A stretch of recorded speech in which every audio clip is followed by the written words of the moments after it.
Honorable Chief Guest, respectable teachers, and my dear audience, Assalamu alaikum.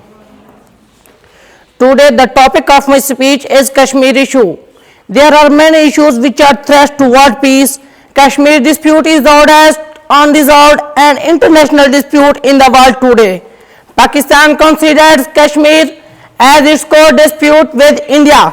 The exchange of fire between their forces across the line of control which separates Azad Kashmir from occupied Kashmir is a routine affair.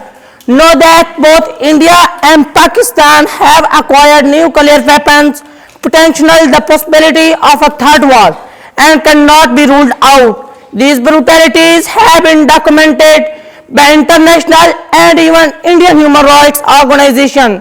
Organizations such as Amnesty International and human rights NGOs have extensively documented the gross and systematic violation of the human rights of the Kashmiri people by Indian military and paramilitary forces. The Kashmiri leaders are repeatedly harassed and physically intimidated. They have also been denied travel permission to prevent them from exposing Indian human rights by exposing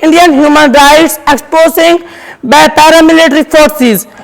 India refuses to acknowledge that the people of Kashmir have become alienated and there is complete rejection of Indian occupation. The people of Kashmir are engaged in a heroic resistance struggle and have lain down and continue to lay supreme sacrifices to relieve jugular vein of Pakistan and that of their own from enemy sword and willed by the Qaid-e-Azam. May Almighty Allah bless them with success. Goodbye.